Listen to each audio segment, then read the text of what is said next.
الحمدللہ رب العالمین والعاقبۃ للمتقین والصلاۃ والسلام علی سید الانبیاء والمرسلین ونشهد أن سيدنا وسندنا شفيعنا وكريمنا ورؤوفنا ورحيمنا وأعلانا وأولانا ومولانا محمدا عبده ورسوله أما بعد فأعوذ بالله من الشيطان الرجيم بسم اللہ الرحمن الرحیم لقد كان في قصصهم عبرة لأولي الألباب صدق اللہ العظیم وصدق رسوله النبی الکریم الامین۔ درود پاک پڑھ لیجیے۔ الصلاۃ والسلام علیک یا سیدی یا رسول اللہ وعلى آلك وأصحابك يا حبيب الله الصلاة والسلام عليك يا رحمة للعالمين وعلى آلك وأصحابك يا شفيع المذنبين۔ حمد و ثنا کے بعد مجھ سے قبل ہمارے بزرگ اہل سنت کی جان محسن اہل سنت غزالی زمان راضی دوران حضرت قبلہ احمد سعید شاہ کاظمی رحمۃ اللہ تعالی علیہ کے مرید حاجی محمد حنیف طیب صاحب دامت برکاتہ العالیہ، جو کہ بڑے اچھے انداز کے اندر پرانی یادوں کو تازہ کر رہے تھے اور اکابرین کی باتیں بتائیں۔ بڑا اچھا محسوس ہوا۔ حضرت علی بھی ہیں لیکن اس کے باوجود تشریف لائے۔ اللہ ان کی اور ہم سب کی حاضری اپنی بارگاہ میں قبول منظور فرمائے، اور ان اکابرین اہل سنت اور ان بزرگوں کا سایہ اللہ ہم سب کے سروں پہ تعدیل قائم و دائم فرمائے۔ آج محرم الحرام کی جو کہ بزم محبان اولیاء کھانچی پاڑا پاکستان کے زیر اہتمام سالہ سال سے بیاد امام علی مقام امام حسین رضی اللہ تعالیٰ عنہ کی یاد میں اور آپ کے رفقاء شہداء ساتھیوں کی یاد میں محفل کا انعقاد کیا جاتا ہے۔ آج 10ویں نشست ہے۔ دعا ہے اللہ تعالیٰ اس بزم محبان اولیاء پاکستان کو دن دگنی رات چگنی ترقیاں عطا فرمائے، اور اس بزم کو چلانے والے ہمارے جناب قاری محمد سعید قاسمی صاحب مولوی رحمۃ اللہ علیہ، ان کے ساتھ ساتھ یوسف بھائی اور بابو بھائی، اللہ تعالیٰ ان کی بھی بخشش و مغفرت فرمائے، اور جن جن ساتھیوں نے اس بزم کے ساتھ تعاون کیا اور تعاون کر رہے ہیں، اللہ ان سب کو خیر و برکت سے مالا مال فرمائے۔ میں نے شب عاشور کی رات آپ حضرات کے سامنے امام علی مقام اور آپ کے رفقاء کی شہادتیں بیان کی تھی، اور یہ بتایا تھا کہ امام علی مقام نے اپنے نانا کے دین کی خاطر، عظمت اسلام کی خاطر اور اپنے عقیدت مندوں کی روحانی تربیت اور اپنے ایمان کی خاطر، کیونکہ آپ آئے اس لیے تھے کہ عظمت قرآن رہ جائے ہیں، اور آپ فرما رہے تھے کہ تمہارا دین رہ جائے اور میرا ایمان رہ جائے، عظمت اسلام رہ جائے۔ تو آپ نے اپنے کردار سے، اپنے عمل سے یہ ثابت کیا کہ مردان حق کی یہ شان ہوا کرتی ہے کہ وہ باطل کے سامنے ڈٹ جاتے ہیں، سر نہیں جھکاتے۔ تو آپ نے رخصت نہیں بلکہ عزیمت کا رستہ اختیار کیا اور دنیا والوں کو یہ پیغام دے دیا کہ سب کچھ اللہ کی راہ میں قربان ایک مومن کر سکتا ہے، لیکن اپنے ایمان کا سودا نہیں کر سکتا۔ ایک رات یہ یزیدی کربلا میں رہے اور ان لوگوں نے ایک رات وہاں گزاری، اور صبح اہل بیت نبوت کے بقیہ 8 افراد کو قیدی بنا دیا گیا، اور یہ اب وہاں سے چلتے۔ دیکھیے ان لوگوں نے ایمان کی خاطر، قرآن کی خاطر، دین اسلام کی خاطر اپنی جان کو قربان کیا، اور یہ ان کا امتحان تھا، اور اللہ نے امتحان میں انہیں فتح و نصرت و کامیابی سے ہمکنار فرمایا۔ دیکھیے چند چیزیں انسان کو بڑی پیاری ہوتی ہیں، مثلاً انسان کو اپنی جان بڑی پیاری ہوتی ہے، انسان کو اپنی اولاد بڑی پیاری ہوتی ہے، اور دنیا کے کسی کونے میں رہنے والا انسان دولت سے بڑا پیار ہوتا ہے، اور اس کے ساتھ ساتھ وطن انسان کو بڑا پیارا لگتا ہے۔ تو یہ دنیا میں جہاں کہیں بھی لوگ بس رہے ہیں، یہ 4 چیزیں ایسی ہیں کہ جن کی محبت انسان کے دل میں ہوتی ہے، لیکن یاد رکھیے کہ سب چیزوں کی محبت یکساں نہیں ہوتی۔ مثلاً وطن بڑا پیارا لگتا ہے، کسی علاقے کا رہنے والا انسان ہو اس کو وطن بڑا پیارا لگتا ہے، اور وہ وطن سے محبت کرتا ہے، لیکن بعض اوقات وطن سے زیادہ انسان کے اوپر دولت کی محبت غالب آ جاتی ہے۔ بہت سارے انسان ایسے ہیں جو دولت روٹی روزی کمانے کے لیے باہر کے ملکوں میں چلے جاتے ہیں۔ یاد رکھیں انسان کو وطن سے بڑی محبت ہے، وطن کے ساتھ ساتھ دولت سے بھی محبت ہے، اور بعض اوقات ایسا بھی ہوتا ہے کہ وہ گاڑے خون پسینے کی کمائی جو سالہ سال انسان محنت کر کے کماتا ہے، اگر گھر والا کوئی فرد بیمار ہو جائے، بیٹا بیمار ہو جائے، بیٹی بیمار ہو جائے، گھر والی بیمار ہو جائے، تو وہ گاڑے خون پسینے کی کمائی پانی کی طرح بہا دیتا ہے کہ میرا بیٹا بچ جائے، میرے گھر والے بچ جائیں، ان کی جان بچ جائے، اور اگر اپنی جان پہ بن جائے تو پھر یہ پرواہ نہیں کرتا، وہ کہتا ہے کوئی بچے یا نہ بچے میری جان بچ جائے۔ تو یاد رکھو وطن کی محبت بھی انسان کو ہے، روپے دولت کی محبت بھی، بیوی بچے کی محبت بھی، لیکن اپنی جان سے کوئی عزیز نہیں۔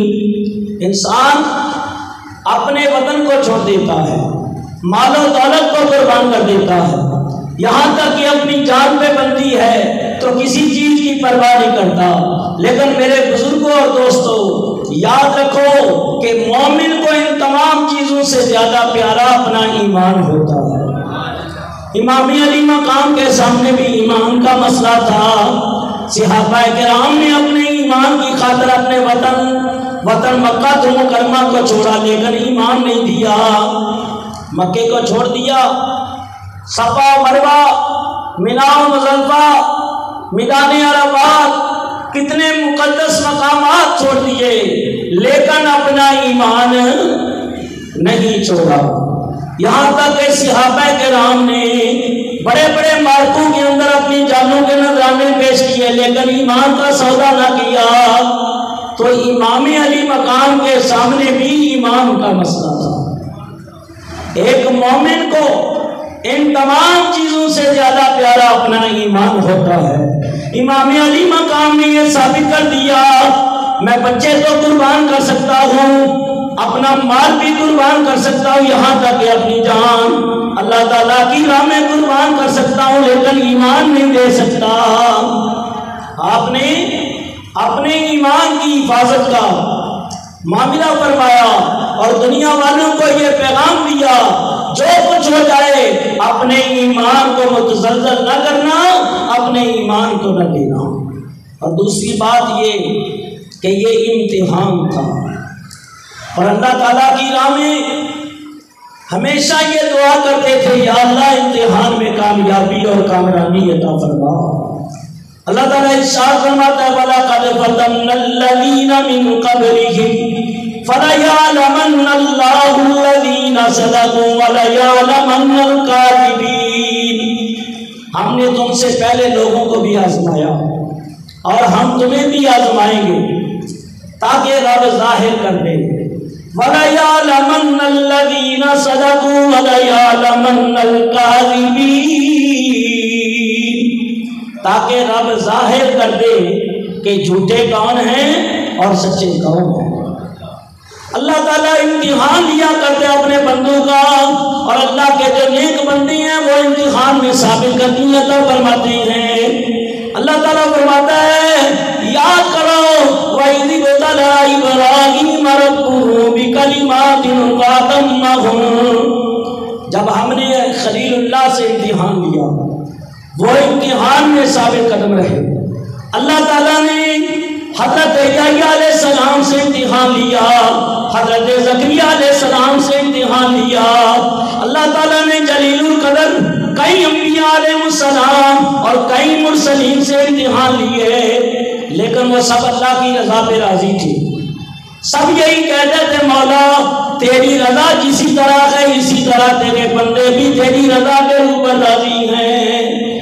حکم ہوا، اے پیارے نوح علیہ السلام، بیٹا غرق ہوگا، مولا جو تیری رضا وہ میری رضا۔ اے یوسف علیہ السلام، کنویں کے اندر جانا پڑے گا، اس کی مولا جو تیری رضا وہ میری رضا۔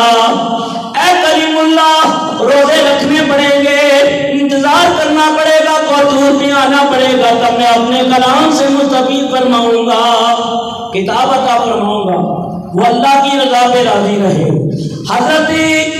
حضرت عیسیٰ علیہ السلام بھی آزمائے گئے، تمام انبیاء علیہ السلام، حضرت یعقوب علیہ السلام یوسف علیہ السلام کی جدائی کے اندر آزمائے گئے، اور حضرت ایوب علیہ السلام سالہ سال بیماری میں مبتلا کر کے آزمائے گئے۔ اسی طرح ہر نبی آزمایا گیا، لیکن اللہ کے حبیب علیہ السلام فرماتے ہیں، جس طرح میں راہ خدا میں ستایا گیا ہوں اس طرح کوئی بھی نہیں ستایا گیا۔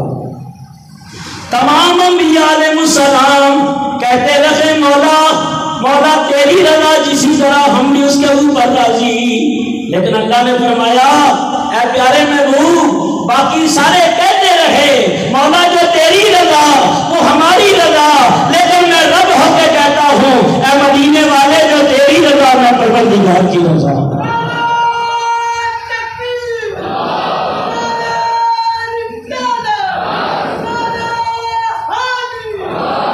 تو امام علی مقام یہ رضائے مصطفیٰ بھی حاصل تھی، قرب خدا بندی بھی حاصل تھا۔ یہ اس نانا کا شہزادہ، اس نانا کا نواسہ تھا جو تھے محمد مصطفیٰ، احمد مصطفیٰ، حبیب کبریا صلی اللہ علیہ وسلم، نبی پاک کی آنکھوں کے تارے تھے۔ انہوں نے نانا کے محمد مصطفیٰ ہونے کا حق ادا کر دیا، علی مرتضیٰ کے شہزادے ہونے کا حق ادا کیا، فاطمہ الزہرا کے دودھ کی لاج رکھی، اور اہل بیت نبوت کی عظمت کو چار چاند لگا دیا اور دنیا کو بتا دیا کہ علی کا گھر بھی کیا گھر ہے، کہ جس کے بچے جس کو دیکھو شیر خدا معبود ہوتا ہے۔ جب یہ لوگ یہاں سے روانہ ہوتے ہیں اور وہاں سے دو منزل رہتا تھا کوفہ، رات کے ٹائم کوفہ میں داخل ہوئے، رات کے ٹائم کوفہ میں آئے۔ ابن زیاد جو گورنر کوفہ تھا، اس کو تو ان لوگوں نے اٹھانا گوارا نہ کیا کہ اس کی نیند میں کوئی خلل واقع ہو جائے گا، تو جو باہر اور دور سے آئے ہوئے لوگ تھے وہ دارالعمارت کے نیچے ٹھہر گئے۔ رات ان لوگوں نے یہاں گزاری، دارالعمارت کے نیچے بیٹھ گئے، بلکہ لیٹ گئے اور رات یہی گزاری۔ خولہ بن یزید جس کے پاس امام علی مقام کا سر ازبر تھا، خولہ امام علی مقام کا سر اپنے ساتھ لے گیا، کیونکہ ذمہ داری تھی اور اس نے کسی کے حوالے کرنا مناسب نہ سمجھا اور گھر لے گیا۔ گھر لے جا کے اس نے بدبخت نے ایک مٹی کے برتن کے نیچے امام علی مقام کے سر ازبر کو رکھ دیا۔ اس کی بیوی خولہ کی بیوی کہنے لگی، خولہ کیا لایا ہے؟ کہا یہ حسین بن علی کا سر ہے۔ کہا بدبخت، لوگ گھروں میں سونا لاتے ہیں، چاندی لاتی ہیں، دنیا کا مال و متاع لاتے ہیں، یہ پیچھے والے حضرات آگے آگے ہو گئے، اور تو فاطمہ الزہرا کے لال کے سر پر لاتے، اور بدبخت تو نے بڑی بے ادبی کے ساتھ اس مٹی کے برتن کے نیچے رکھ دیا ہے۔ یاد رکھ، صبح ہو جانے دو، میں تیرے جیسے بدبخت کے ساتھ اب رہنا گوارا نہیں کرتی۔ وہ تھکا ہوا تھا، کھانا کھا کے سو گیا۔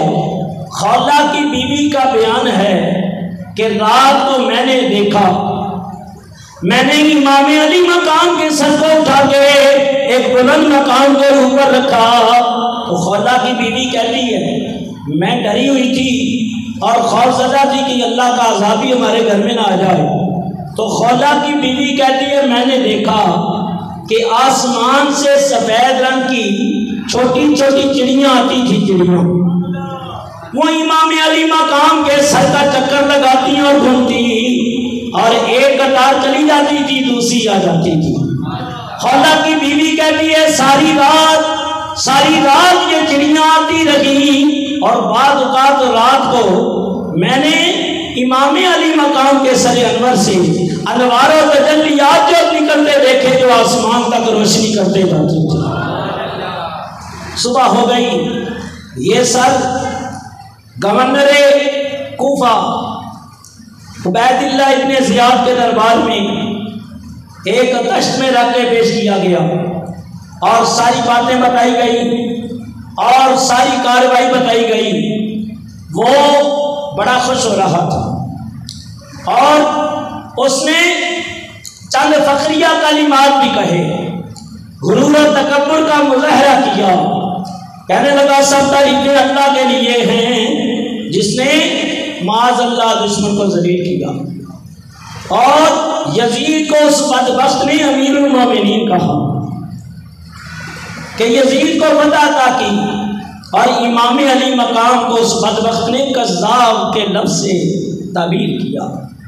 حضرت علی مرتضیٰ کی شان میں بیعتیاں کی، اس وقت قیدی کی حیثیت میں علی مرتضیٰ کی بہادر بیٹی موجود تھی، حضرت سیدہ زینب موجود تھی، ان سے رہا نہ گیا، وہ رو پڑی اور کہنے لگی الحمدللہ الذی کرمنا وطہرنا تطہیرا، سب تعریفیں اللہ تعالیٰ کی ذات کے لیے جس نے ہمیں آل رسول ہونے کا، اولاد رسول ہونے کا شرف عطا کیا، ہمیں محمد مصطفیٰ احمد مجتبیٰ حبیب کبریا صلی اللہ تعالی وسلم کی اہل بیت میں شامل فرمایا، اور ہماری شان کے اندر آیات تطہیر کو نازل کیا۔ ابن زیاد کہنے لگا تو اب بھی بولتی ہے، تو نے اپنے بھائی کا حال نہیں دیکھا۔ آپ رو پڑی اور کہنے لگی ابن زیاد وہ وقت دور نہیں، ان قریب تیرا اور ہمارا مقدمہ اللہ تعالیٰ کے حضور پیش ہونے والا ہے۔ ان قریب حشر کے دن اللہ کے حبیب علیہ السلام جلوہ فرما ہوں گے، ایک طرف تو ہوگا اور ایک طرف میرا بھائی حسین ہوگا، پھر حساب ہوگا، پھر ظالموں کو ان کے ظلم کا پتہ چلے گا، پھر ان سے حساب لیا کر رہے ہیں اس ظلم کے ایک ایک ظلم کا بدلہ انہیں چکانا ہوگا۔ یہ کہہ کے آپ خاموش ہو گئے۔ ابن زیاد نے اس کی نظر امام زین العابدین کے اوپر پڑی۔ یہ کون تھے؟ یہ امام علی مقام کے شہزادے 20-22 سال کے نوجوان بیمار سجاد زین العابدین تھے، علی اوسط تھے۔ ابن زیاد نے کہا اس کو کیوں نہیں قتل کیا؟ یہ کون ہے؟ کہا کہ یہ حسین بن علی کا لخت جگر ہے اور ہمارے مقابلے میں نہیں آیا، لہٰذا ہم نے اس کو قتل نہیں کیا۔ اس بدبخت خبیث نے حکم دیا کہ اس کو بھی قتل کر دو۔ میں نہیں چاہتا کہ ان کا کوئی آدمی بھی زندہ رہے۔ جس وقت اس نے یہ حکم دیا تو جلاد جیسے ہی پکڑنے کے لیے آگے بڑھے، حضرت سیدہ زینب نے امام زین العابدین کو اپنی گود میں لے لیا۔ آپ فرما رہی تھی او ظالموں، یہ ایک ہمارا محرم ہے، اس کو تو رہنے دو، اس کو قتل نہ کرو، یہ ایک ہی ہمارا محرم ہے، اگر اس کو قتل کرنا چاہتے ہو تو پہلے مجھے قتل کرو۔ جب تک مجھے قتل نہیں کر لیتے اس وقت تک تم اس تک نہیں پہنچ سکتے، اس تک پہنچنے سے پہلے تمہیں مجھے قتل کرنا ہوگا۔ ظالموں، اس کو تو رہنے دو، اگر تم نے اس کو قتل کر دیا تو بتاؤ حسین کی نسل کا سلسلہ کس سے چلے گا؟ اور ادھر امام علی مقام کی دعا کام کر چکی تھی، کیونکہ امام علی مقام نے شہادت سے پہلے یہ زین العابدین کو نعمت باطنی سے سرفراز کیا تھا اور باطنی خلافت عطا کی تھی اور دعا کی کہ اللہ تعالیٰ تمہیں سلامتی والی زندگی عطا فرمائے۔ اور بیٹا، مصیبتوں اور تکلیفوں کے بعد جب مدینہ المنورہ جانا نصیب ہو جائے تو نامہ مصطفیٰ کے روضے پہ حسین کا آخری سلام پیش کر دوں گا۔ تو امام پاک کی دعا رد کیسے ہو سکتی تھی؟ یاد رکھو، یزید جس کی کئی اولادیں تھیں، نسل رسول کو منقطع کرنا چاہتا تھا، اس کی ساری نسلیں منقطع ہو گئی اور ایک سے زیادہ زین العابدین امام کا بچا تھا، جو 12 اماموں میں ایک امام کہلاتا ہے۔ امام علی مقام کی دعا سے اللہ تعالیٰ نے ان کو سلامتی والی زندگی سے مالا مال کر دیا۔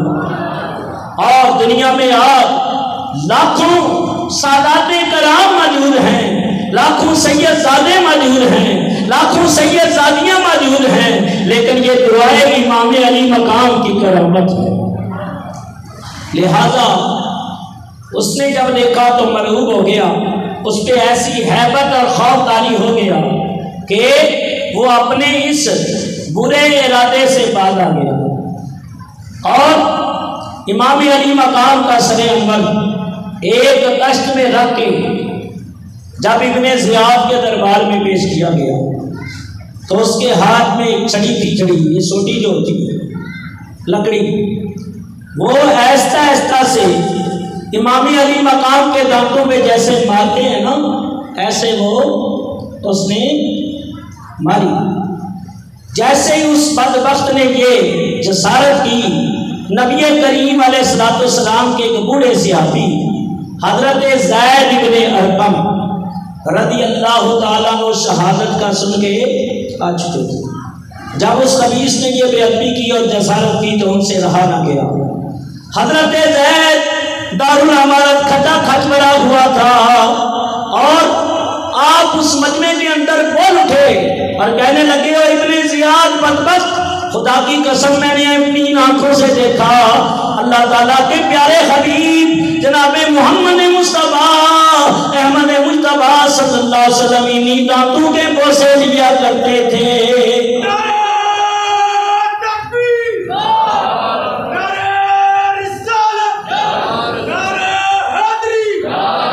اللہ کے پیارے حبیب علیہ السلام انہی لبوں کو چوما کرتے تھے، انہی دانتوں کے بوسے لیا کرتے تھے۔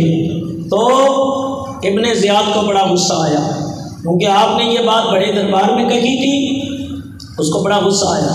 کہا اس بوڑھے کو نکال دو، اگر تو بوڑھا نہ ہوتا تو میں تیری گردن مروا دیتا۔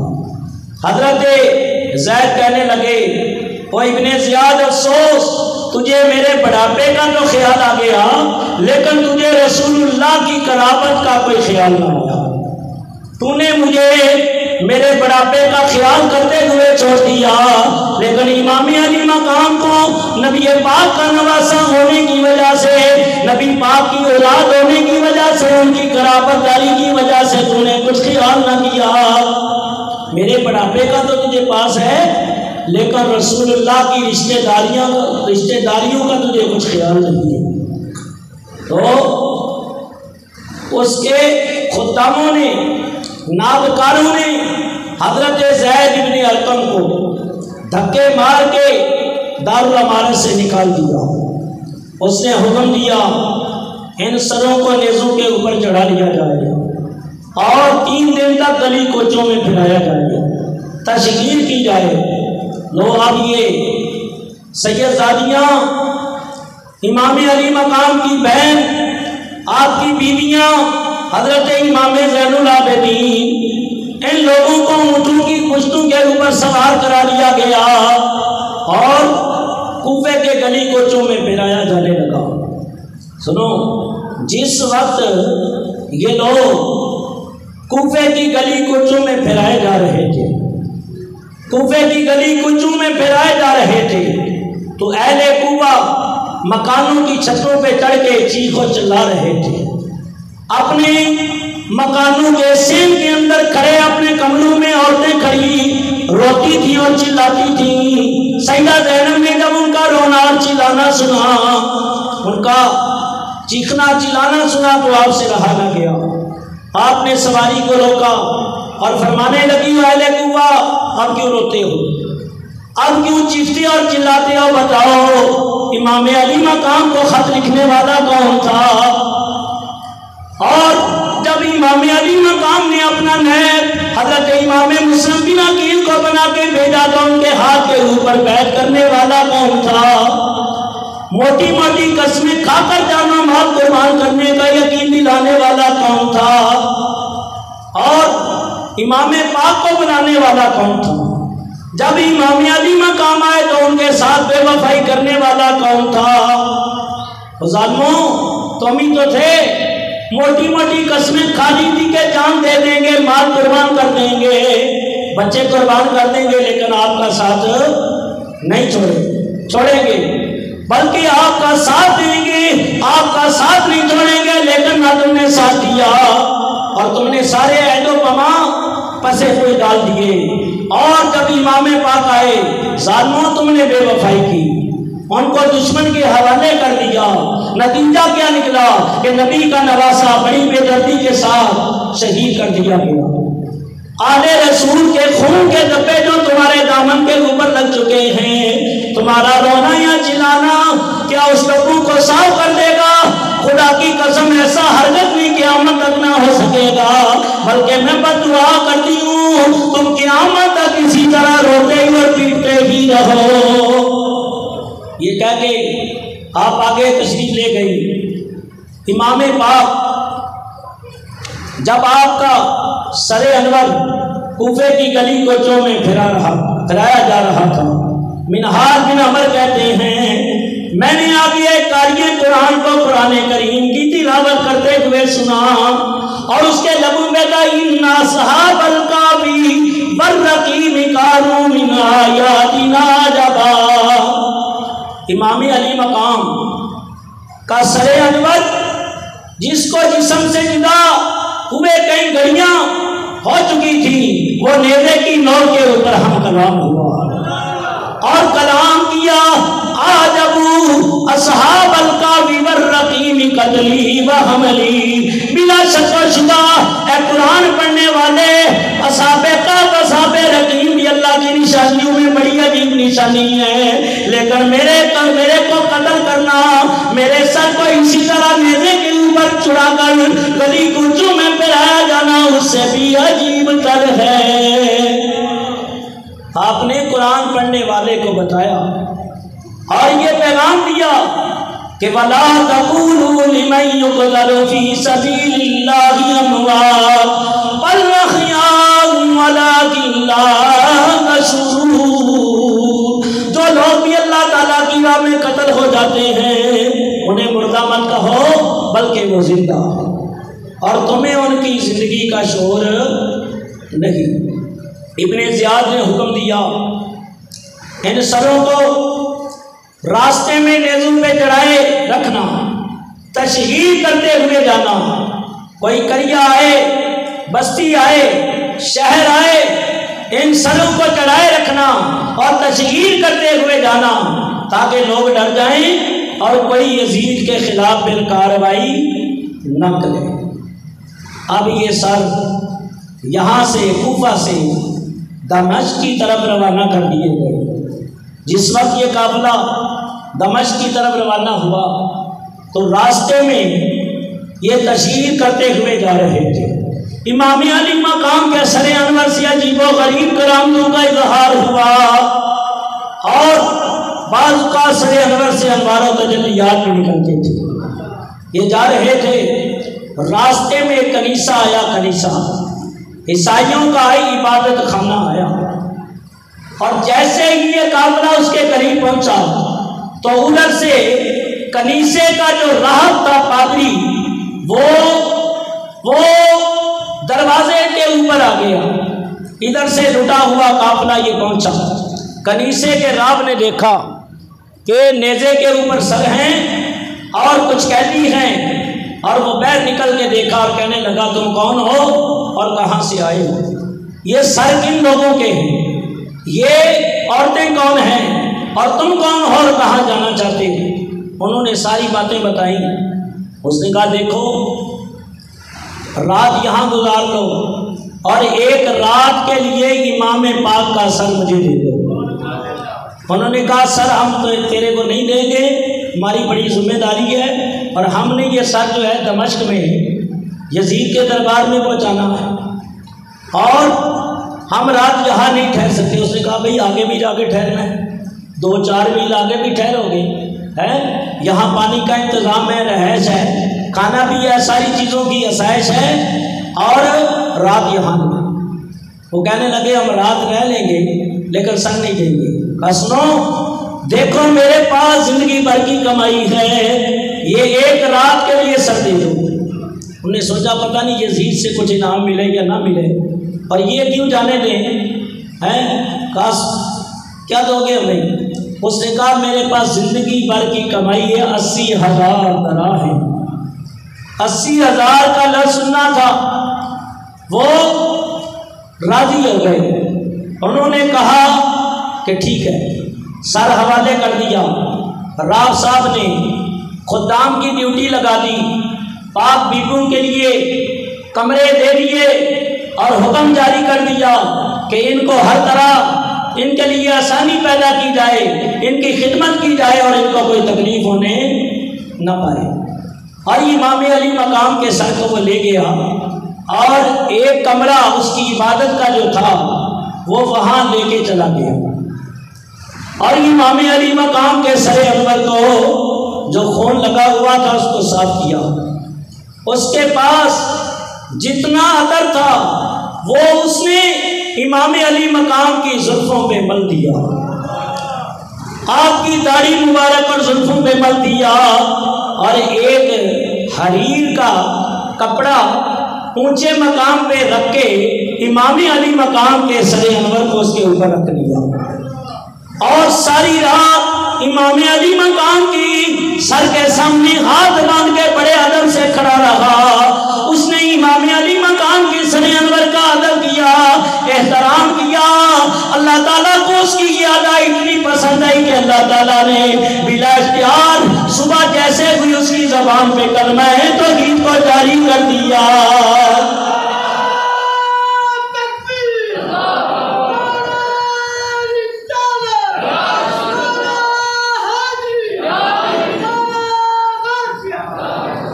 اس نے امام علی مقام کے سر انور کی تعظیم کی اور ساری رات ادب سے کھڑا رہا، اور بعض اوقات اس نے اپنی آنکھوں سے یہ جلوے دیکھے کہ امام علی مقام کے سر انور سے اس رات کی تاریکی میں اپنا انوار و تجلیات کی روشنیاں نکلتی تھی، اور روشنیاں بھی کیوں نہ ہو، یہ اس نبی کے نواسے ہیں کہ جن نے پوری کائنات کو ایمان کی دولت کی روشنی عطا کی جائے۔ اللہ اسے دولت ایمان نصیب ہوئی۔ گویا اس نے امام علی مقام کے اس سر کے اوپر 80,000 دراہم زندگی بھر کی کمائی قربان کی تھی۔ اللہ تعالیٰ نے اسے دولت ایمان سے مالا مال کیا کہ تو نے دنیا کی دولت دی ہے، اب ہم تمہیں ایمان کی دولت دیتے ہیں۔ پاک بیویوں نے کہا راف صاحب آپ کو ہمارے آنے کا کیسے پتہ چلا؟ کہا میں اپنے عبادت خانے میں اللہ کر رہا تھا، عبادت میں مصروف تھا، اچانک میں نے اپنے عبادت خانے کے در و دیوار سے رونے کی آواز سنی۔ یہ میری عمر بھر کا پہلا اتفاق اور پہلا موقع تھا کہ میں نے اجر و شجر سے رونے کی آواز سنی۔ میں نے در و دیوار سے رونے کی آواز جو سنی تو میں سمجھ گیا کہ بہت بڑا کوئی ظلم ہوا ہے اور شجر و حجر سے رونے کی آواز آ رہی ہے۔ تو باہر نکل کے دیکھا تو ادھر سے یہ لٹا ہوا قافلہ پہنچا، اور راف صاحب نے کہا کہ پاک بیویوں سے اللہ والوں کے اوپر ایسی آزمائشیں پہلے بھی آئی ہیں اور آیا کرتی ہیں، اور اللہ اپنے بندوں سے امتحان لیتا ہے، اور اللہ کے صالحین صبر و تحمل کا مظاہرہ کرتے ہیں اور امتحان میں کامیابی حاصل کرتے ہیں۔ پاک بیویوں نے راف صاحب کو بڑی دعائیں دی، اور اب یہ لوگ یہاں سے چلے، اور جیسے ہی وہاں سے روانہ ہوئے راستے میں انہوں نے سوچا کہ وہ 80,000 دراہم جو ملے ہیں ان کو آپس میں تقسیم کر لیں، کہیں یزید کو پتہ چل گیا تو وہی کہیں نہ سارے ہڑپ کر جائیں۔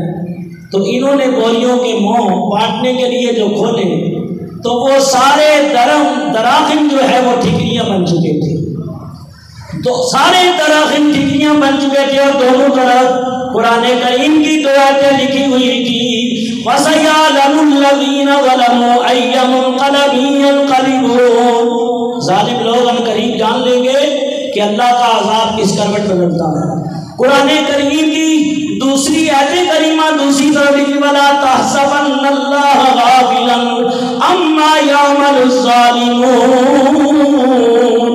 ظالم لوگ جو کر رہے ہیں اللہ کو ان کے اس بد کرداری سے بے خبر نہ جانو، اللہ کو سب خبر ہے۔ آپ میرے مانی صاحب سے ملتمس ہوں آگے آ جائیں۔ یہاں تک کہ اب نہ دنیا کی دولت ان کے ہاتھ میں آئی، نہ ہی یار ملا، نہ مثال صنم، نہ ادھر کے رہے نہ ادھر کے رہے۔ راستے میں ایک شہر آیا اموریہ، اور حضرت سیدہ زینب نے اپنی ایک کنیز ایک باندھی شیری کو بھیجا کہ شیری جاؤ اس شہر سے کچھ کھانے پینے کی چیزیں لے آؤ۔ شیری کا بیان ہے کہ میں جب اس دروازے پہ پہنچی تو اس دروازے کا دروگا، اس کا نام تھا عزیز، دروازہ کھٹکھٹایا تو اس نے کہا شیریں ٹھہرو میں دروازہ کھول۔ وہ کہنے لگی کہ میں تو کبھی شہر میں آئی بھی نہیں اور نہ یہاں میرا کوئی جاننے والا ہے، اور یہ میرا نام کس طرح جانتا ہے۔ اس نے دروازہ کھولا اور عزیز کہنے لگا میں سویا ہوا تھا، میں عیسائی ہوں، میں سویا ہوا تھا خواب میں، مجھے عیسیٰ نبی علیہ السلام کی زیارت نصیب ہو گئی، اور اللہ کے نبی عیسیٰ علیہ السلام نے مجھے حکم دیا عزیز اٹھ، تیرے دروازے کے اوپر ایک لٹا ہوا قافلہ ہے اور شیری نامی خاتون آ رہی ہے، وہ اہل بیت نبوت کے افراد کا قافلہ ہے، سارا سامان مہیا کر ان کی خدمت میں پیش کر دے۔ نیزے کی نوک کے اوپر ایک سر ہے، وہ سر ہے حسین ابن علی کا، اس سر کے سامنے جب جائے تو میں عیسیٰ نبی علیہ السلام کا سلام پیش کر، یوں ہی عزیز نے سلام پیش کیا تو سر انور سے سلام کا جواب آیا۔ امام علی مقام نے جواب دیا اور سلام کرنے والے کو بتایا کہ اللہ کی راہ میں جو مارے جائیں وہ مرتے نہیں ہیں بلکہ زندہ رہتے ہیں۔ یہاں تک کہ اب یہ لوگ یہاں سے چلتے چلتے، واقعہ کافی طویل ہے، 28 منزلیں ہیں، اگر ایک ایک منزل کے اوپر بھی 10-10 جائے تو کئی گھنٹوں درکار ہیں. میں بڑا مختصر کرتے ہوئے اب یہ قافلہ دمشق شام پہنچ گیا، یزید کے دربار میں پہنچا اور یزید کے سامنے ساری کارروائی پیش کی گئی اور قیدی افراد کو دربار میں پیش کر دیا گیا. امام علی مقام کا سر ایک تشت میں رکھ کے یزید کے سامنے پیش کیا گیا اور یزید نے کہا کہ ابن زیاد نے اچھا نہیں کیا، وہ ظالم ہے، اس نے بڑی زیادتی کی ہے، میں نہیں چاہتا تھا کہ اس طرح انہیں قتل کر دیا جائے اور میں تو چاہتا تھا کہ انہیں زیر حراست لے لیا جائے، نظر بند کر دیا جائے تاکہ ان کی سرگرمیاں ہمارے خلاف جاری نہ رہیں. بعض لوگوں نے صرف انہی باتوں کی وجہ سے یزید کو بری ذمہ قرار دیا، لیکن کیونکہ کام بڑا برا ہو چکا تھا، اس کو بھی ڈر تھا کہ سارے لوگ میرے خلاف ہی نہ ہو جائیں، تو اس نے بعد میں کہا کہ اس نے اپنے آپ کو بچانے کے لیے اس طرح کے الفاظ کہے تھے، جبکہ حقیقت حال یہ ہے کہ یہ ساری کارروائی یزید کے حکم ہی سے ہوئی تھی، یزید کے کرنے اور کروانے سے ہوئی تھی. اس نے عبید اللہ ابن زیاد جو مصرے کا گورنر تھا اس کو اختیارات عام دے کے کوفے کا گورنر بنایا تھا اور حکم دیا تھا میرے خلاف جو محاذ قائم ہو چکا ہے اس کو توڑ اور میری سلطنت کی راہیں ہموار کر. اہل سنت کی ایک معتبر مستند کتاب ہے شرح عقائد نفسی. امام نفسی جیسا امام شرح عقائد کے اندر لکھتا ہے کہ اللہ ابن زیاد پر، یزید پر اور امام علی مقام کے قاتلوں کے اوپر لعنت فرمائے. امام محمد جیسا امام احمد بن حنبل نے یزید بدبخت کو کافر تک لکھا، باقی لعنت کرنا تو ان سب کے اوپر جائز لکھا. یہ تمام علماء دنیا اہل سنت کی معتبر کتاب شرح عقائد نفسی، اگر ایسا نہ ہوتا تو امام نفسی ایسا لکھتے نہ. بڑھ گئے یزید، اس نے چند فخریہ کلمات کہے، وہ اشعار عربی لمبی چوڑی ویسے ہیں، میں مقصد اور مدعا بیان کر کے آگے بڑھوں گا. اس نے کہا کہ میں نے بدر والوں کا بدلہ لے لیا. بدر میں جو ہمارے بڑے بڑے مارے گئے، جیسے ابو جہل مارا گیا، عتبہ مارا گیا، ربیہ مارا گیا، ولید مارا گیا، شیبہ مارا گیا، بڑے بڑے قریش، بڑے بڑے کفار مارے گئے، وہ یزید نے فخریہ اشعار کہے کہ میں نے بدر والوں کا بدلہ لے لیا، احد والوں کا بدلہ لے لیا ہے. لہٰذا یزید نے حکم دیا ان رات کے ٹائم ان سروں کو محل کے دروازے پہ لٹکایا جائے اور صبح شام کے گلی کوچوں میں پھرایا جائے. جب اس بدبخت نے یہ حکم دیا تو یہ سب دربار کے دروازے پہ لٹکائے گئے. صبح ہو گئی، ان سروں کو دمشق کی گلی کوچوں میں پھرایا جانے لگا. دمشق کی گلی کوچوں میں جس وقت یہ سر پھیرائے جا رہے تھے اور لے جائے جا رہے تھے تو سیدہ زینب اونٹنی پہ سوار تھی. اوپر سے ایک خاتون نے اپنی چادر جو ہے اتار کے سیدہ زینب کے سر کے اوپر ڈال دیا. حضرت سیدہ زینب نے دیکھا، ایک نگاہ اوپر کی اور کہنے لگی، اے خاتون، اس نازک وقت کے اندر میرے سر کے اوپر چادر ڈالنے والی، اب میرے ہاتھ میں کچھ ہے نہیں میں تجھے دوں، لیکن اگر تیری کوئی تمنا و آرزو ہے، ویسے اس کا بدلہ دن قیامت کے دن میرے نانا جان عطا فرمائیں گے، لیکن تیری کوئی خواہش ہے تو بتا، میں دعا کر دیتی ہوں. اس عورت نے کہا، میری ایک ہی تمنا و آرزو ہے، میرا نام فضہ ہے، فضہ، میں حضرت سیدہ فاطمہ الزہرا کی کنیز ہوں، حضرت سیدہ فاطمہ الزہرا کے گھر کی نوکرانی ہوں، اور میں جب مدینہ منورہ سے آئی تھی سیدہ فاطمہ الزہرا کا مثال ہوا تھا۔ میں شام آ گئی تھی اور میری تمنا یہ ہے کہ جب میں شام کی طرف چلی تھی اور یہاں آ کے میں نے کئی سال اپنی زندگی کے گزارے ہیں، لیکن اب مرنے کے قریب ہوں، میری تمنا و آرزو یہ ہے، میں نے سیدہ فاطمہ الزہرا کے گھر کی آنگن دو لالوں کو دیکھا تھا، ایک بچی دیکھی تھی جس کا نام زینب تھا، میری آخری تمنا یہ ہے کہ مرنے سے پہلے اللہ مجھے ان کا دیدار عطا کر دے۔ حضرت سیدہ زینب کہنے لگی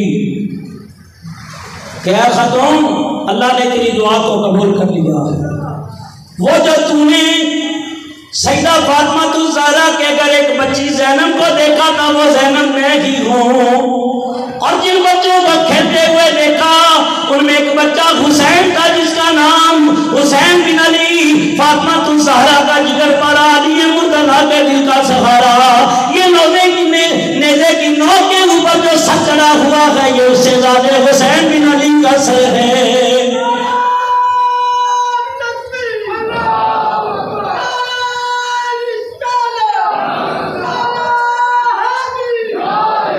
جمعہ کا دن ہوا، یزید بڑی دلجوئی کرنے لگا کہ کسی طرح میں ان کو راضی کر دوں۔ اس نے 3000 اشرفیاں یا بعض نے 10,000 بھی کہا ہے سیدہ زینب کو دی۔ آپ نے فرمایا ہمیں تیرے پیسوں کی ضرورت نہیں ہے، یہ 3000 یا 10,000 کچھ نہیں، میرا بھائی حسین تو وہ ہے کہ اس کے قدموں کے اوپر پوری دنیا بھی نثار ہو جائے تب بھی حق ادا نہیں ہو سکتا، تب بھی حق ادا نہیں ہو سکتا۔ یہاں تک کہ جمعہ کا ٹائم تھا، حضرت امام زین العابدین کہنے لگے کہ مجھے اجازت دی جائے جمعہ کا خطبہ میں پڑھوں گا۔ علی مرتضیٰ کے بہادر بیٹے کا جگر پارا امام زین العابدین فرمایا کہ جن کی زبان کے اوپر علی مرتضیٰ کا علم بول رہا تھا، بابے علم کی باتیں، امام علی مقام اپنے شہزادے کو قرآن ظاہر بھی پڑھا گئے تھے، قرآن کا باطن بھی ادا کر گئے تھے، ظاہری امامت بھی مل گئی تھی اور باطنی امامت اور خلافت بھی عطا کر گئی تھی۔ امام زین العابدین نے اللہ میرے بزرگوں اور دوستوں جب خطبہ ارشاد فرمایا اور کربلا کی آنکھوں دیکھے حالات اور واقعات بیان کیے تو جس سے سن کے تمام شامی رونے لگے، چیخو پکار کی صدا بلند ہوئی۔ یزید نے مؤذن کو ڈانٹا، جلدی کر اذان پڑھ کہ معاملہ ہی خراب نہ ہو جائے۔ جیسے کہ اذان پڑھنے والے نے، مؤذن نے اذان پڑھی اور پڑھا اشہد ان محمد رسول اللہ، یوں ہی اپنا اذان پڑھنے والے نے جب اس کلمے کے اوپر پہنچا، اس کلمے کو ادا کیا، حضرت امام زین العابدین کہنے لگے اے اذان دینے والے مؤذن، تجھے اس کلمے کی قسم ہے تھوڑی دیر رک جا۔ پھر آپ یزید کی طرف مخاطب ہوئے اور کہنے لگے بتاؤ محمد رسول اللہ صلی اللہ علیہ وسلم تیرے نانا ہے یا ہمارے نانا ہے؟ اگر اپنا کہے گا تو دنیا جھوٹا کہے گی، لانتے بھیجے گی، اور اگر ہمارا کہے گا تو سچ بھی یہی ہے، حقیقت بھی یہی ہے۔ پھر میرے ابا جان کو شہید کیوں کروایا؟ الغرض یزید نے حضرت نعمان بن بشیر رضی اللہ تعالیٰ عنہ کو بلایا اور کہا 30 افراد لے لو اور اس لٹے ہوئے قافلے کو مدینہ الرسول پہنچا دو۔ حضرت نعمان مان گئے اور اس خدمت کو انہوں نے اپنے لیے سعادت مندی سمجھی اور وہ ساتھ ہو گئے۔ سیدہ زینب فرمانے لگی ہے نعمان ہم پہلے کربلا جائیں گے اور جا کے دیکھیں گے کہ ہمارے شہداء کی لاشوں کو کسی نے دفن کیا یا اسی طرح چھوڑ دیا۔ حضرت نعمان مان گئے۔ اب یہ لٹا ہوا قافلہ کربلا میں پہنچا، یوں ہی جیسے کہ میدان کربلا پہ ان لٹے ہوئے قافلوں کی نظریں، اہل قافلہ کی نظریں جو پڑی تو چیخیں نکل گئی، دھاریں ماری اور آنکھوں سے آنسو کے دھارے بہ نکلے۔ وہ جو منظر آنکھوں کے سامنے دیکھا تھا، حضرت سیدہ زینب نے دیکھا، آپ کہنے لگی یہی وہ خونی میدان ہے جہاں ظالموں نے چمنے زہرا کے باغ کے پھولوں کو کاٹ کاٹ کے خاک و خون میں ملا دیا، یہاں انہوں نے امام علی مقام کو قتل کیا، یہاں عباس کے بازو قلم کیے گئے، یہاں انہوں نے علی اکبر کو قتل کیا، یہاں قاسم پڑے تھے، کہیں علی اکبر پڑے تھے، یہاں وہ معصوم کلی پڑی تھی جو ابھی کھلنے نہ پائی تھی۔ حالات و واقعات سیدہ نے بیان کرنے شروع کر دیے اور چیخو پکار کا عالم تھا، اور قریب ہی ایک بستی تھی جس کا نام تھا عامریہ۔ عامریہ بستی کے لوگ بھی شہادت کا سن کے آ چکے تھے، اور ان لوگوں نے آ کے شہداء کی لاشوں کو دفنایا تھا، اور ایک جماعت حضرت جابر بن عبداللہ کی قیادت میں مدینہ المنورہ سے بھی آ چکی تھی شہادت کا سن کے، تو ان لوگوں نے آ کے شہداء کے جسموں کو دفن کیا، اور 3 دن انہوں نے یہاں گزارے، اور پکانے کے لیے انہوں نے یہ کھچڑا بنایا ہوا تھا جس کو تم حلیم بھی کہتے ہو، اصل دلیم ہے۔ یہ محرم کی راتوں میں جو پکایا جاتا ہے یہ ان لوگوں کی یادگار ہے۔ اب یہ لوگ یہاں سے مدینہ المنورہ کی طرف روانہ ہو جاتے ہیں، اور ادھر مدینہ پاک میں خبریں مل چکی تھیں، اور وہ لوگ بھی مدینہ پاک سے شہادت کا سن کے بہر آ چکے تھے۔ ادھر سے لٹا ہوا قافلہ پہنچا، اور جب آمنا سامنا ہوا عورتوں کا حال یہ تھا کہ ایک دوسرے سے لگ کے گر کے بے ہوش ہو جاتی تھی، روتی تھی اور گر کے بے ہوش ہو جاتی تھی۔ حضرت سیدہ فاطمہ الزہرا امام علی مقام کی بڑی بیٹی جو صاحب اولاد بھی تھی، امام علی مقام کو مدینہ المنورہ میں چھوڑ گئے تھے، وہ کہہ رہی تھی پھوپھو جان ابا جان کہاں ہے؟ وہ کہہ رہی تھی میرا بھائی چاچا کا بیٹا قاسم کہاں گئے، میرا بھائی علی اکبر کہاں ہے، علی اصغر کہاں گئے، میرے ابا جان کہاں گئے، چاچا عباس کہاں گئے؟ ظالموں نے کس مقام کے اوپر چمنے زہرا کی باغ کی کلیوں کو کاٹ کاٹ کے خاک و خون میں ملا دیا، بڑا ہوا گھر کس مقام پہ اجڑ گیا، کہاں گئے وہ لوگ؟ بڑا ہوا قافلہ میں نے روانہ کیا تھا تو قافلہ بھی لٹا ہوا خالی آ گیا۔ اور اب یہ لوگ مدینہ المنورہ کے اندر داخل ہوئے، حضرت امام زین العابدین نبی کریم علیہ السلام کی قبر اطہر کے اوپر گئے اور سلامی پیش کی، اور یوں ہی جیسے یہ لفظ ادا کیے الصلاۃ والسلام علیک یا رسول اللہ، الصلاۃ والسلام علیک یا حبیب اللہ، لفظ سلام کا عرض کرنا تھا، وہ جو صبر اور صبر کا رکا ہوا سیلاب تھا اس کا بند ٹوٹ گیا، زین العابدین کی آنکھوں سے آنسو جاری ہو گئے، قبر رسول گرنے لگی، آواز آ رہی تھی بیٹا زین العابدین مجھے کیا بتاتے ہو، میں نے تو سارا منظر اپنی آنکھوں سے دیکھا ہے۔ لوگ کہنے لگے اے زین العابدین صبر کرو، صبر کے علاوہ کوئی چارہ نہیں۔ یہی امام زین العابدین جب ان کے سامنے پانی لایا جاتا، کھانا لایا جاتا، یہ بڑے بے قرار ہوتے، آپ مضطرب ہوتے، پانی کے چند قطرے چند گھونٹ پیتے اور چھوڑ دیتے اور کہتے یہی وہ پانی ہے جس کے لیے میرے ابا جان ترس گئے، یہی پانی ہے جو امام قاسم کو نہ ملا، یہی پانی ہے جو علی اکبر کو نہ ملا، علی اصغر بھی مضطرب ہوا۔ گویا آپ تھوڑا سا پانی پیتے تھے اور چند لقمے کھانے کے اٹھا لیتے تھے اور چھوڑ دیتے تھے اور گوشہ نشین ہو گئے تھے، عام لوگوں سے ملنا بھی بند کر دیا تھا۔ ایک دن حضرت امام زین العابدین سے ان کے بیٹے حضرت امام محمد باقر علیہ السلام نے پوچھا اے ابا میں نے آپ کو کبھی ہنستے ہوئے نہیں دیکھا، کہا بیٹا جو منظر میری آنکھوں نے جو حالات اور واقعات میری آنکھوں نے دیکھے ہیں بیٹا. میں نے چادر تطہیر کو کربلا کی ریت کے اوپر روتے ہوئے دیکھا.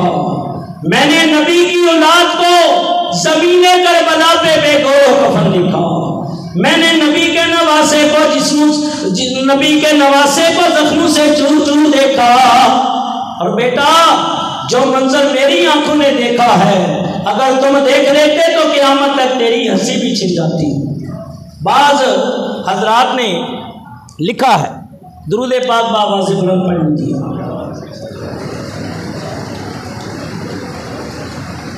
بعد یہ لکھا ہے کہ واقعہ کربلا کے بعد امام زین العابدین رضی اللہ تعالیٰ عنہ 40 سال حیات رہے, 40 سال زندہ رہے. لیکن ان 40 سالوں میں کسی نے نہیں دیکھا کہ آپ نے کبھی مسکرایا ہو اور کبھی آپ کے چہرے پہ مسکراہٹ ہو, ہمیشہ روتے تھے. بعض حضرات نے لکھا ہے کہ 5 افراد بہت روئے ہیں.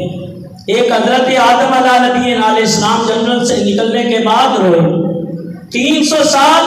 بعض نے لکھا 360 سال تک روتے رہے. یہ جنت سے آنے کے بعد بہت روئے. ایک حضرت یحییٰ علیہ السلام اللہ تعالیٰ کے خوف سے بہت روئے ہیں. اس قدر روتے تھے کہ ان کی آنکھوں میں گڑھے پڑ گئے تھے اور یہ جب رخسارے گل گئے تھے اور اندر سے داڑیں نظر آتی تھی. یہ اللہ کے خوف سے بڑے روتے تھے. یہ شہزادے اور بیٹی حضرت زکریا علیہ السلام. اللہ تعالیٰ فرماتا ہے وَسَيِّدًا وَحَصُورًا وَنَبِيًّا مِّنَ الصَّالِحِينَ. ہم نے زکریا علیہ السلام کو حلم ملاد بیٹے کی بشارت دی کہ وہ سید ہیں, حصور ہیں, حصور حسر سے اور عورتوں سے دور رہتے تھے. وَنَبِيًّا مِّنَ الصَّالِحِينَ یعنی شادی نہیں کی تھی اور فرمایا انبیاء صالحین میں سے ایک تھے. یہ زکریا علیہ السلام سے جب ذکر و بیان ہوتا تھا تو یہ اس قدر داڑے مار کے گر کے بے ہوش ہو جاتے تھے کہ پانی کا چھڑکاؤ کیا جاتا تھا پھر یہ ہوش میں آتے تھے. راتوں کو پہاڑوں پہ چڑھ جاتے تھے, روتے تھے اللہ کے خوف سے کہ اللہ کی بارگاہ میں کیسے پیشی دوں گا. ایک حضرت یعقوب علیہ السلام ہے جو سالہ سال حضرت یوسف علیہ السلام کی جدائی میں روتے رہے. چوتھی حضرت فاطمہ الزہرا سلام اللہ علیہا نبی کریم کی وفات کے بعد بہت روئی ہیں. 6 ماہ حیات رہی لیکن روتی رہی. 5ویں حضرت امام زین العابدین ہے, واقعہ کربلا کے بعد 40 سال حیات رہے لیکن خون کے آنسو بہاتے رہے. اب اہل مدینہ اہل مکہ سارے یزید کے خلاف ہو گئے اور ادھر کوفے کے اندر مختار بن عبیدہ صفی, کوفہ خالی تھا, اس نے اپنی امارت کا اعلان کر دیا. اہل مدینہ اہل مکہ اور بصرے والے بھی اور دیگر گرد و نواح والے بھی وہ سارے بھی یزید کے خلاف ہو گئے. یزید نے کہا کہ انہیں کہہ دو کہ میرے خلاف باتیں نہ کریں, اور بصرے میں ایک جماعت بھیجی گئی, طیف ایک جماعت بھیجی گئی. ہر طرف سے یہی خبریں آ رہی تھیں کہ جو کام یزید کے دور میں ہو رہے ہیں ایسے کسی کے دور میں نہیں ہوئے. حضرت عبداللہ بن حنظلہ غسیل الملائکہ ان کے شہزادے کہتے ہیں کہ ہم نے یزید کی بیعت کا پٹا اپنے گلے سے نکال پھینکا کیونکہ اس کے سارے کام اب سراسر شریعت محمدی کے خلاف ہو گئے تھے. تو یزید نے ایک لشکر جرار بھیجا, مدینے پہ چڑھائی کی اور کہا پہلے انہیں سمجھاؤ اگر یہ بات نہ آئے تو ان سے لڑا جائے اور ان کو قتل کر دیا جائے. لشکر جرار بھیجا, غالباً 20,000 کا لشکر تھا, اور ادھر سے مدینے کے نوجوانوں نے جو چند تھے انہوں نے تیاری کر لی.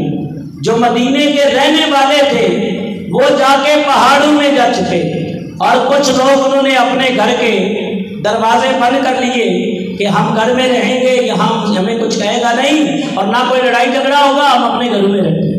لہٰذا ان نوجوانوں نے تیاری کی تھی، اور وہ لشکر جلال تھا، یہ چند تھے، یہ لڑتے لڑتے یہ نوجوان بھی جامِ شہادت نوش کر جاتے ہیں۔ جب یہ جامِ شہادت نوش کر جاتے ہیں تو اب وہ لشکر جلال مدینہ پاک میں داخل ہوا اور وہ قتل و غارت گری کی، قتل عام کیا۔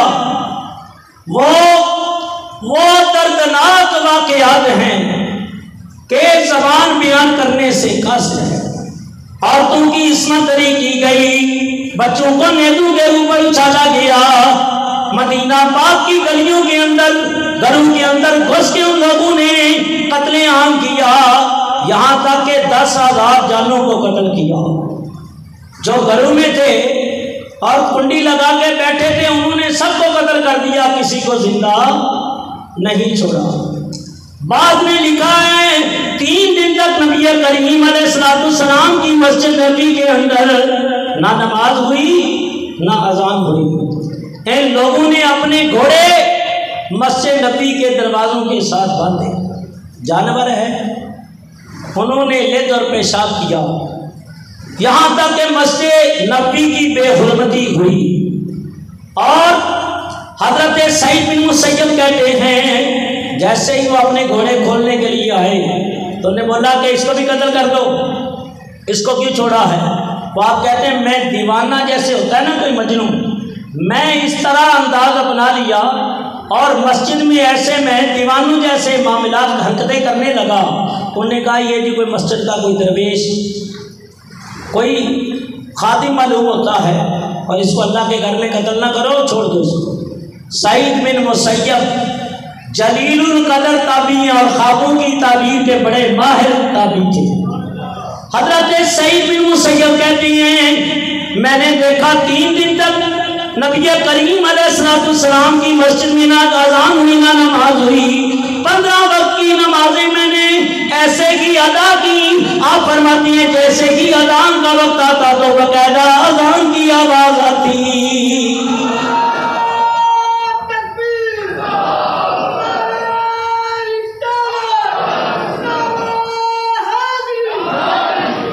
15 وقت کی نمازیں میں نے یوں ادا کی، اور جب میں نے غور کیا کہ مسجد میں تو کوئی ہے ہی نہیں، سارے ہی قتل کر دیے گئے، تو یہ اذان کی آواز کہاں سے آ رہی ہے؟ آپ فرماتی ہیں جب میں نے غور کیا تو وہ اذان کی آواز قبر رسول سے آ رہی تھی، نبی پاک کے روضہ انور سے وہ آواز آ رہی تھی۔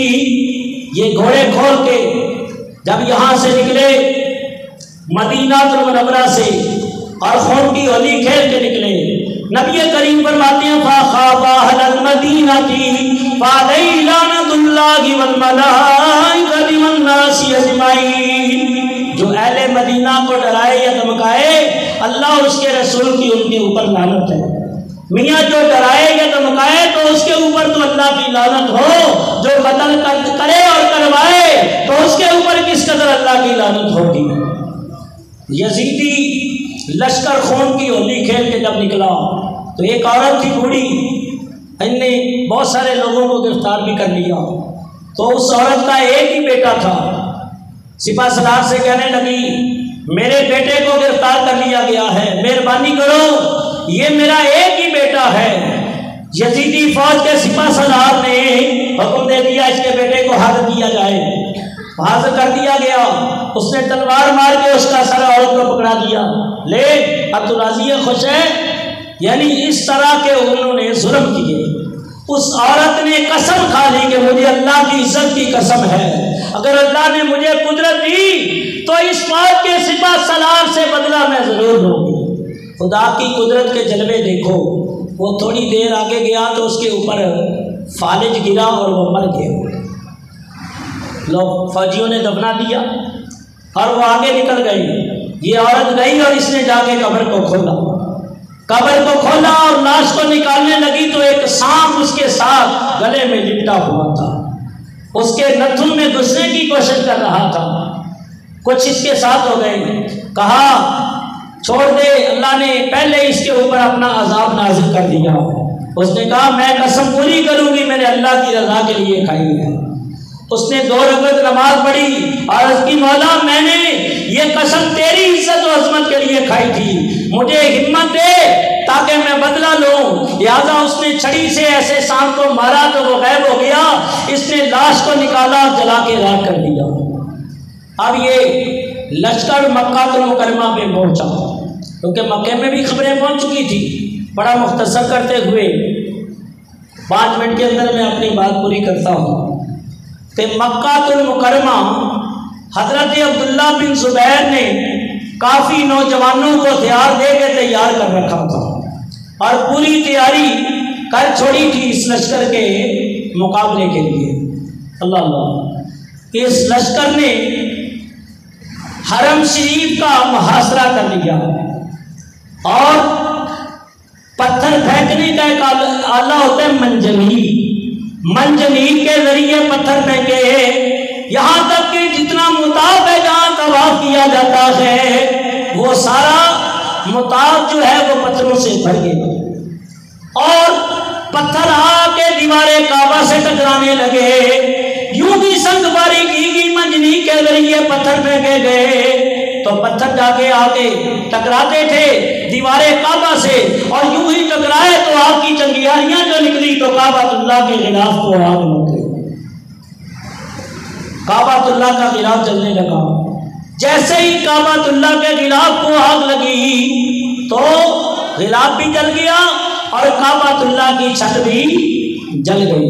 بعد نے لکھا ہے کہ حضرت اسماعیل علیہ السلام کے فدیے میں جو دمبا آیا تھا اس کے سینگ بھی کعبے کی چھت میں تبرکن رکھے ہوئے تھے برکت کے طور پہ کہ یہ جنتی دمبے کے سینگ ہیں، لہذا کعبۃ اللہ کا غلاف بھی جل گیا، دمبے کے سینگ بھی جل گئے اور کعبۃ اللہ کی چھت بھی جل گئی۔ جس دن کعبۃ اللہ کے غلاف کو آگ لگتی ہے، یزید ایک بڑی مہلک بیماری کے اندر مبتلا ہو کے شام میں واصل بجہنم ہوا، اور ادھر کوفہ کے اندر مختار بن عبیدہ ثقفی نے اپنی امارت کا اعلان کر دیا۔ حضرت عبداللہ بن زبیر کی حکومت مدینہ المنورہ اور مکہ المکرمہ پر ہو گئی، اور شام کے اندر مروان نے اپنی امارت کا اعلان کیا، اور یہ عبید اللہ ابن زیاد جا کے اس کا مروان کا وزیر اعظم بن گیا۔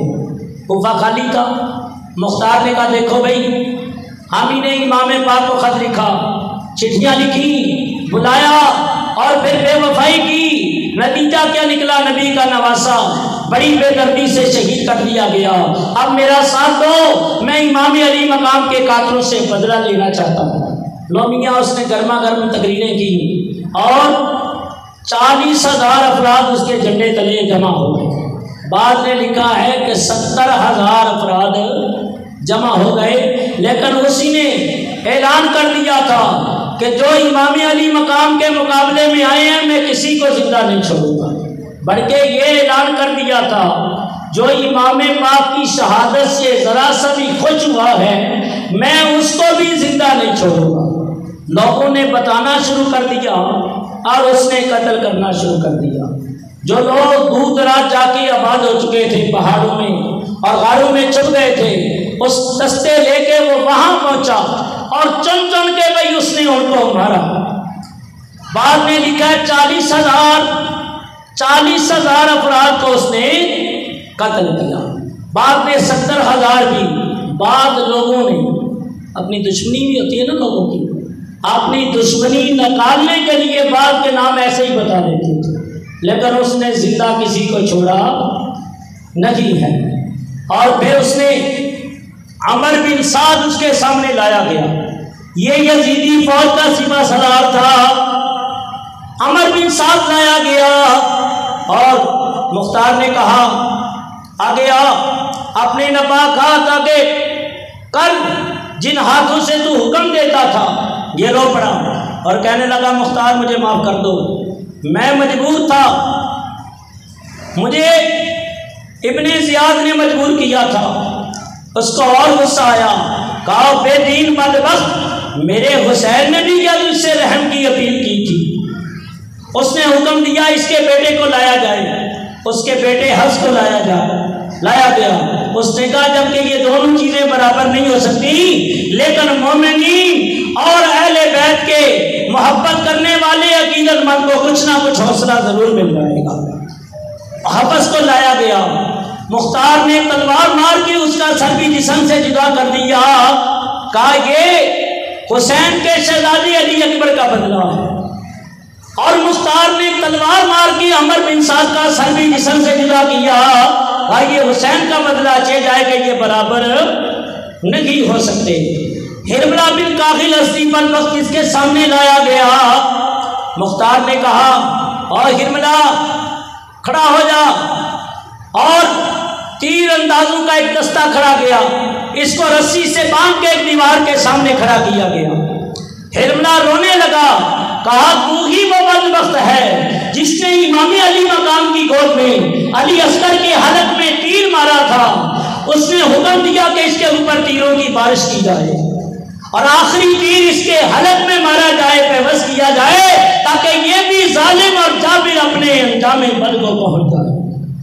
یوں شمر جس نے امام علی مقام کے سینے پہ پرچی ماری تھی، مختار کہنے لگا بدبخت تو اپنے وہ ناپاک ہاتھ آگے کر کہ جن ہاتھوں سے تو نے امام پاک کے سینہ ولایت میں پرچی ماری ہے۔ یہ رو پڑا اور کہنے لگا مختار مجھے معاف کر دو، اور مارنے سے پہلے تھوڑا پانی مجھے پلا دو۔ کہا بدبخت دنیا کے ذلیل کتے، یہ مجھے بتا تو نے نواسہ رسول کو قتل کرنے سے پہلے پانی پلایا تھا؟ اس نے اپنے ہاتھ آگے کیے، مختار نے تلوار ماری اور اس کے ہاتھ کاٹ ڈالے، اس کے سر کو بھی جسم سے جدا کر دیا۔ اور پھر مختار نے ابراہیم بن مالک اشتر کو ایک لشکر جرار دے کے بھیجا، اور شام میں اس نے ابن زیاد کو خط لکھا نا آپ تو میرے مقابلے میں، تاکہ تجھے میں مزہ چکھاؤں، اور وہاں تخت کے اوپر بیٹھ گیا ہے، آ میرے مقابلے کے لیے آؤ۔ تو ابن زیاد کو بڑا غصہ آیا، خدا تعالیٰ کی شان دیکھو، ابھی 6 سال پورے ہونے نہیں پائے تھے کہ خون شہیدہ رنگ لے آیا۔ اس کو بڑا غصہ آیا ابن زیاد کو، وہ لشکر جرار لے کے ادھر سے ابراہیم بن مالک اشتر پہنچا، اور بڑے گمسان کی جنگ ہوئی۔ خدا تعالیٰ کی شان دیکھو، وہی نہر فرات ہے، وہی 10 محرم میں، اور ادھر مختار کی فوجیں ہیں، ادھر ابن زیاد کی فوجیں ہیں، لہذا سارا دن جنگ ہوئی، اور مختار کی فوج غالب آئی اور ابن زیاد کی فوج کو شکست ہو گئی، وہ گرفتار ہو گیا، اور مختار نے حکم دیا اس کو لے چلو کوفہ کے اندر دارالامارت میں لایا گیا، اور جس جگہ اس نے جس تشت کے اندر امام علی مقام کا سر رکھا تھا، مختار نے بڑی بے دردی کے ساتھ لا کے اسے یہاں قتل کیا، اور حکم دیا کہ جس تشت کے اندر اس نے امام علی مقام کا سر رکھا ہے اس کا سر رکھا جائے۔ جب امام علی مقام کا سر رکھا گیا تھا، اس ظالم نے چھڑی ماری تھی، اور مختار سے رہا نہ گیا، اور دیکھا، جن لوگوں نے دیکھا وہ کہتے ایک چھوٹا سا سانپ آیا اور وہ ابن زیاد کے ناک کے نتھوں میں گھس گیا، 3 بار گھسا اور نکلا اور پھر غائب ہو گیا۔ مختار نے اپنا جوتا اتار کے ابن زیاد کے منہ پہ مارا، اور یوں یہ ظالم بدبخت اپنے انجام بد کو پہنچے۔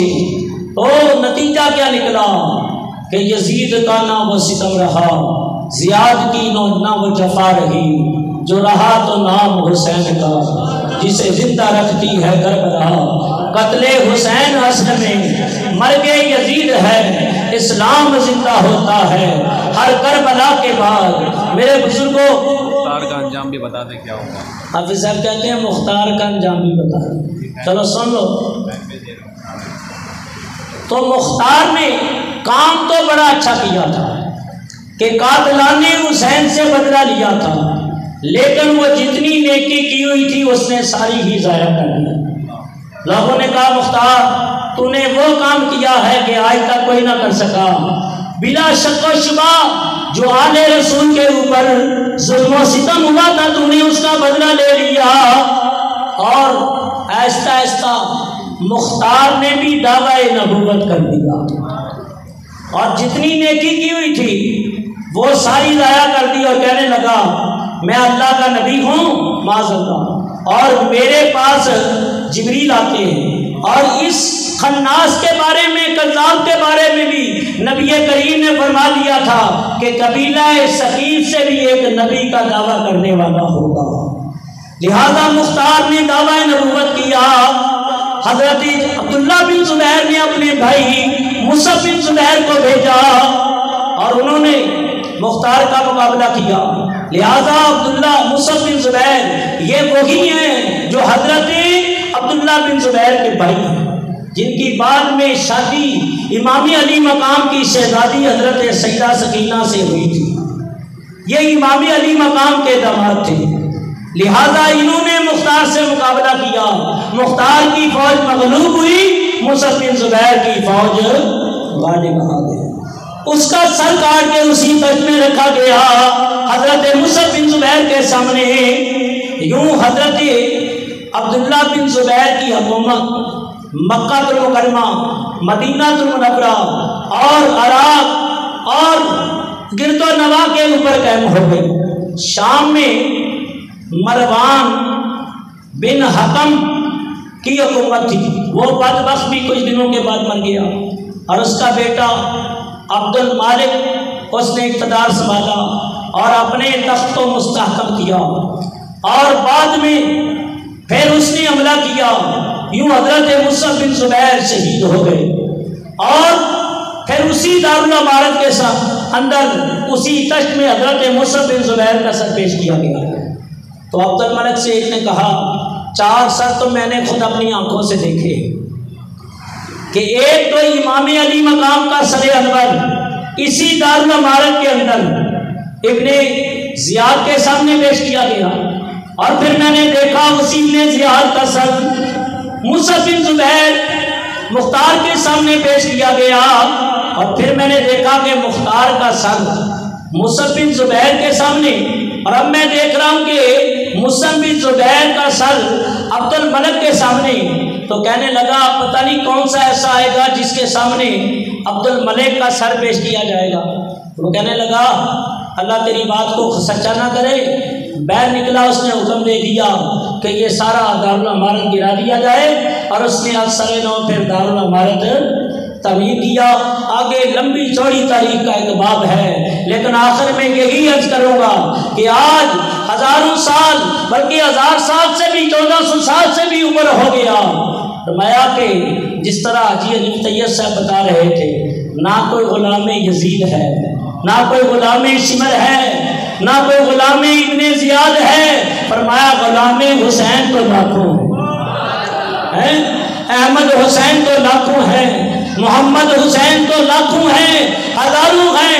فرمایا قیامت تک حسین پاک کے غلام آتے رہیں گے، عقیدت کے نذرانے پیش کرتے رہیں گے۔ دعا ہے اللہ تعالیٰ ان کلمات کو قبول و منظور فرمائے۔ آخر میں ایک پیغام لے لو۔ بزم محبان اولیاء پاکستان گانچی پڑا، یہ آخری محفل ہے۔